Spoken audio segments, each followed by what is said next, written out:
किसी ने क्या खूब कहा है कि हम इंसानों की फितरत भी बड़े कमाल की होती है।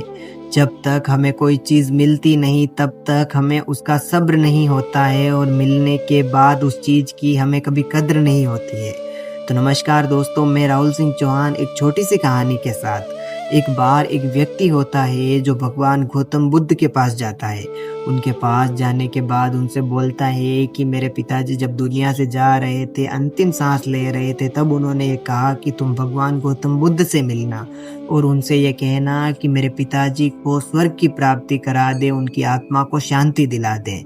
तो वह गौतम बुद्ध से कहता है कि मेरे पिताजी की अंतिम इच्छा थी, मैं नहीं जानता हूँ कि उन्होंने अपने जीवन में अच्छे कर्म किए हैं या बुरे कर्म, तो आप उनकी ये अंतिम इच्छा पूरी कर दीजिए, उनकी आत्मा को शांति प्रदान कर दीजिए। तो गौतम बुद्ध ने कहा कि तुम्हारे पिताजी ने ऐसा कहा था? तो उस व्यक्ति ने कहा कि हाँ, ऐसा ही कहा था और ये भी बोला कि पूरी सृष्टि में एक आप ही एक ऐसे इंसान हो जो उनका ये काम कर सकते हो। तो गौतम बुद्ध ने कहा कि ठीक है, तो तुम बाजार से 2 मटके लेकर आओ। तो वो बड़ा प्रसन्न हुआ कि इन 2 मटकों के लाने के बाद मेरे पिताजी को स्वर्ग की प्राप्ति हो जाएगी।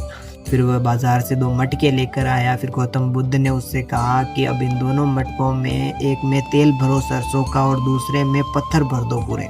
तो उसने वैसा ही किया, उन दोनों को एक में पत्थर भरे और एक में सरसों का तेल भरा। फिर गौतम बुद्ध ने कहा कि अब इन दोनों को पैक कर दो अच्छे से, फिर मेरे साथ आओ। फिर वे उस व्यक्ति को लेकर समुद्र के किनारे गए और बोला कि अब इन दोनों को तुम इन पानी में डाल दो।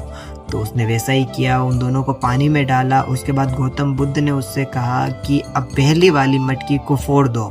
तो उसने उनके कहने पर जैसे ही उस पहली वाली मटकी को फोड़ा तो उसमें जो तेल था सरसों का वह सब पानी के ऊपर तैरने लग गया, ऊपर आ गया। उसके बाद गौतम बुद्ध ने कहा कि अब जो दूसरी मटकी है उसको फोड़ो तुम। तो उसने जैसे दूसरी मटकी को फोड़ा तो उसमें जो पत्थर थे वो पानी में ही रहे, ऊपर नहीं आए।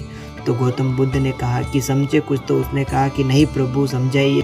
फिर गौतम बुद्ध ने उस व्यक्ति से कहा कि अब तुम एक ऐसे इंसान को लेकर आओ जो ये काम कर दे, जिस प्रकार ये पानी के ऊपर तेल तैर रहा है उसी प्रकार पत्थर भी तैरे। तो वो इंसान हंसने लगा और बोलने लगा कि ये कैसी बात है प्रभु, ये काम तो कभी संभव ही नहीं है, ये तो प्रकृति का नियम है। तो पानी के ऊपर तेल तो तैरेगा और पत्थर पानी में डूबेंगे वजन के कारण। प्रकृति के नियम को कौन बदल सकता है? कोई भी नहीं बदल सकता, ऐसा व्यक्ति तो पूरे सृष्टि में है ही नहीं। तो मैं प्रकृति के नियम को कैसे बदल सकता हूँ, कर्मों के नियम को कैसे बदल सकता हूँ? जब तुम्हारे पिताजी ने अच्छे कर्म किए होंगे तो तुम्हारे पिताजी स्वर्ग में जाएंगे और बुरे कर्म किए होंगे तो नरक में जाएंगे।